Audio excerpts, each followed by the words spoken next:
कहानी पर एक लाइक ज़रूर करें। कमेंट बॉक्स में अपनी राय, अपना सुझाव कहानी सुनने के बाद ज़रूर दें, ताकि कल की कहानी में आपका नाम भी लिया जा सके। अगर चैनल अभी तक आपने सब्सक्राइब नहीं करा है तो सब्सक्राइब भी करें, और लाइक और कमेंट करने में शायद आप लोग बहुत कंजूसी करते हैं, तो लाइक और कमेंट करने में कोई कंजूसी ना करें। जो नए मेहमान आते हैं वो भी अपनी अपनी उपस्थिति, अपनी अपनी हाज़िरी ज़रूर लगाएं और वो भी अपना नाम लिखें। इसके अलावा अमान ट्रू क्राइम को आप लोग सब्सक्राइब ज़रूर करें। अमान अमरोवी जो इसी चैनल पर आपको कहानी सुनाते थे, उन्होंने एक नहीं बल्कि 2 नए चैनल बनाए हैं। एक चैनल आप लोग सब्सक्राइब कर चुके हैं, दूसरा चैनल, उसका लिंक मैंने आज की वीडियो में डिस्क्रिप्शन में दिया है, कमेंट बॉक्स में भी पिन किया है, जिस पर आप अमान अमरोवी आपको एक नए अंदाज में कहानी सुनाएंगे। तो इसको भी सब्सक्राइब ज़रूर कर लें।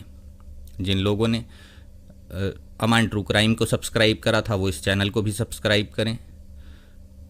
चलिए आज की कहानी का रुख करते हैं। आज की कहानी हरियाणा में एक छोटा सा कस्बा है, टोहना कस्बा। इसी कस्बे की ये कहानी है।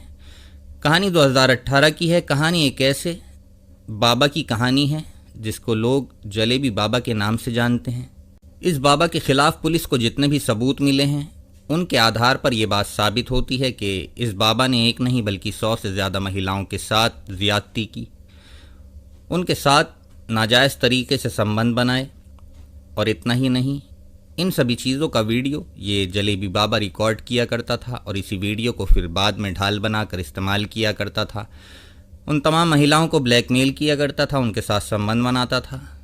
ज़्यादातर महिलाएं लाज लज्जा के डर से, इज्जत के डर से चुप हो जाती थीं, खामोश हो जाती थीं। लेकिन एक महिला ऐसी थी जिसका पति उसकी ढाल बना। उस महिला ने आवाज़ उठाई और आज जलेबी बाबा सलाखों के पीछे है। आपको बता दें, इसके बाद जब ये महिलाओं को ब्लैकमेल करता था, उनके साथ ये ब्लैकमेलिंग का खौफनाक खेल खेल रहा था, इसी बीच में एक महिला ने आवाज़ उठाई और कहते हैं कि बुरे कर्म का फल एक न एक दिन ज़रूर मिलता है, तो इसको भी मिला। 63 साल की उम्र में निचली अदालत ने जलेबी बाबा को 14 साल की सज़ा सुनाई। 10 जनवरी 2023 को जब हरियाणा के फतेहाबाद कोर्ट में ज़िला न्यायाधीश, जिनका नाम बलवंत सिंह है, जब उन्होंने इसको सज़ा सुनाई तो जलेबी बाबा का रो रो कर बुरा हाल था। गिड़गिड़ा कर वो कह रहा था कि मेरी उम्र अब 63 साल हो चुकी है, आंखों से दिखाई देता नहीं है, चला जाता नहीं है, शरीर के अंदर वो ताकत बची नहीं है, तो मेरी सज़ा को कम कर दिया जाए। लेकिन ऐसा होता नहीं है। तो 14 साल की इसको सज़ा मिल चुकी है, सलाखों के पीछे है। हालांकि इसके वकील कहते हैं कि सिर्फ एक वीडियो के आधार पर किसी को दोषी नहीं माना जा सकता है और 14 साल की सज़ा नहीं सुनाई जा सकती है। हम ऊपरी अदालत जाकर अपील करेंगे। तो कहानी 2018 में शुरू होती है। इसी हरियाणा के टोहना कस्बे के अंदर एक वीडियो तेज़ी से वायरल होना शुरू होता है और इसी टोहना कस्बे के अंदर एक थाने के एसएचओ के पास एक शख्स ये वीडियो लेकर आता है। वो थाने के एसएचओ को ये वीडियो दिखाता है और कहता है कि ये वीडियो ज़रा गौर से देखें। एसएचओ साहब वो वीडियो गौर से देखते हैं और वीडियो देखने के बाद उनको 1 साल पुराना मामला याद आता है कि ठीक 1 साल पहले एक महिला भी इसी तरह का एक वीडियो लेकर आई थी। उसने बताया था कि उसका एक अश्लील वीडियो बनाया गया है, उसके साथ ज़्यादती करी गई है। एसएचओ साहब को वो 1 साल पुराना मामला याद आता है। वो 1 साल पुराना मामला क्या था वो भी आपको बताते हैं। 1 साल पहले इसी टोहना कस्बे के अंदर पति पत्नी रहा करते थे। पत्नी कुछ समय से बीमार चल रही थी। पति को पता चलता है पास में ही एक जलेबी बाबा है जो कि महिलाओं का इलाज करता है। पति अपनी पत्नी से कहता है कि तुम्हारी तबीयत ठीक नहीं रहती है, तुम भी बाबा के पास जाओ और अपना इलाज कराओ, हो सकता है उस बाबा के द्वारा तुम ठीक हो जाओ। क्योंकि इस महिला के ऊपर ऊपरी साए जैसी कुछ चीज़ें थीं और काफ़ी समय से परेशान चल रही थी। घर के अंदर कामकाज भी ये ठीक से कर नहीं पा रही थी। तो पति पत्नी दोनों ही परेशान थे। पति अपनी पत्नी को अगले ही रोज़ उस जलेबी बाबा के पास लेकर जाता है। बाबा के ठिकाने पर जाने के बाद उनको पता चलता है एक अंडरग्राउंड तहखाना बनाया गया है। पति पत्नी सीढ़ियों के रास्ते उस तहखाने में जाते हैं। तहखाने में जाने के बाद बाबा सामने बैठे थे। उनका एक चेला आकर पति से कहता है कि आप वापस चले जाएं, आपको वापस जाना होगा, तभी आपकी पत्नी का इलाज शुरू किया जाएगा। पति कहता है कि ऐसा क्यों? वो चेला कहता है कि आपके जाए बिना इलाज होगा नहीं और आप जाकर अपने काम धंधा देखें, अपना कामकाज संभालें। जब आपकी पत्नी ठीक हो जाएगी, उसका इलाज हो जाएगा, तो हम आपको फ़ोन करके बता देंगे, आप आकर अपनी पत्नी को ले जाना। क्योंकि पति को उस बाबा के ऊपर बहुत भरोसा था। उसने पहले कई किस्से बाबा के सुन रखे थे। पति वहाँ से अपने काम पर लौट जाता है और पत्नी को उसी बेसमेंट के अंदर छोड़ देता है। पति के जाने के बाद वो बाबा एक अजीब सी किताब उस महिला को पढ़ने के लिए देता है। महिला वो किताब पढ़ना शुरू करती है। किताब पढ़ने के बाद वो एक अलग ही दुनिया में खो जाती है। इसके बाद वो बाबा एक क्रिया शुरू करता है। क्रिया ऐसी थी कि कोई वस्तु थी जिसको वो उस महिला की मांग के अंदर डाल रहा था, बालों के बीच में। कुछ मंत्र का जाप करता है और ये क्रिया करने के बाद वो महिला अपने होश खोना शुरू कर देती है, अपने सुध-बुध खो बैठती है। लगभग वो बेहोशी के आलम में चली जाती है। बेहोश होने के बाद वही बाबा उसके साथ ज़्यादती करता है, उसके साथ संबंध बनाता है। थोड़ी देर बाद, थोड़े समय बाद जब महिला को होश आता है तो उसको ये एहसास होता है कि शायद हो ना हो, जब वो बेहोश हुई थी तो उसके साथ कुछ ना कुछ गलत किया गया है। जब उस महिला को यह एहसास होता है तो वो महिला उस बाबा के सामने विरोध करती है, गुस्सा करती है। बाबा उस महिला को धमकाता है कि अगर तुम्हारे साथ कुछ गलत हुआ है, बाहर जाकर इसका जिक्र किसी के सामने करा तो तुम्हारे साथ बहुत बुरा होगा। जब महिला ज़्यादा विरोध करती है तो वो बाबा उससे कहता है कि ठीक है, हमने तुम्हारा एक वीडियो रिकॉर्ड किया है, अगर तुमने अपना मुंह खोला तो ये वीडियो हम वायरल कर देंगे, सोशल मीडिया के अलग अलग प्लेटफॉर्म के ऊपर अपलोड कर देंगे, तुम्हारी ही बदनामी होगी, सोच लो क्या करना है। वो महिला वहाँ से चली जाती है, बहुत ज़्यादा घबरा जाती है, डर जाती है, अपने घर पहुँचती है। उस महिला का रो रो कर बुरा हाल था। शाम को जब पति काम से वापस लौटता है तो पत्नी अपने पति को सारी चीज़ें बताती है और कहती है कि उसके साथ उस बाबा ने ज़्यादती करी है।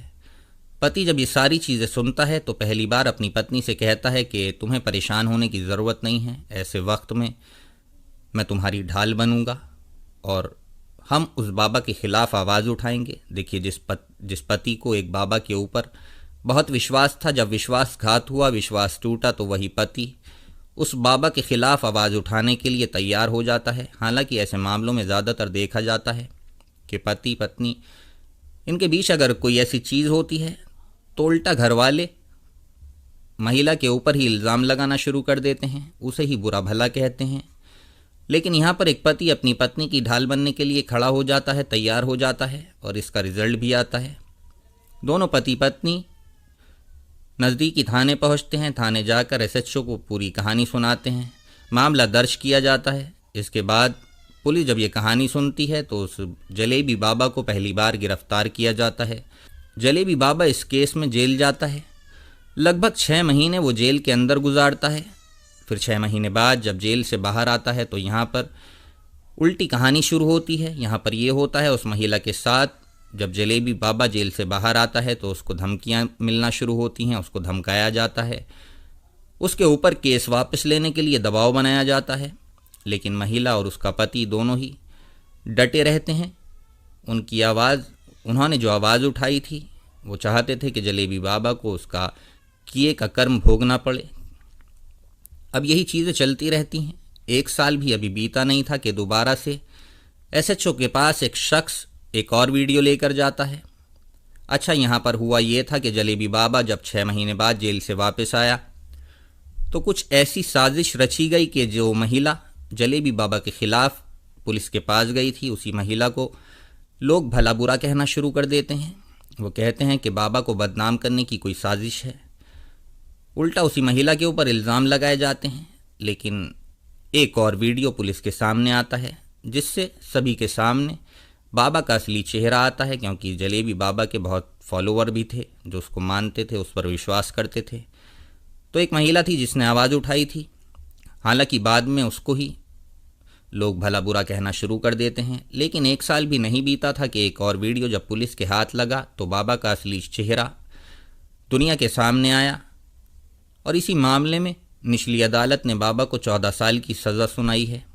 अब पुलिस जब दूसरी वीडियो पुलिस को मिलती है तो पुलिस बाबा के ठिकाने पर जाती है। सीढ़ियों के रास्ते जब तहखाने में जाती है तो उस तहखाने के अंदर पुलिस को जो चीज़ें मिलती हैं, पुलिस के भी होश उड़ जाते हैं। अभी तक पुलिस के पास सिर्फ एक वीडियो 1 साल पहले मिला था, एक वीडियो अब मिला, 2 वीडियो थे। लेकिन पुलिस जब तहखाने में जाती है तो पुलिस को कुछ आपत्तिजनक चीज़ें उस तहखाने से बरामद होती हैं।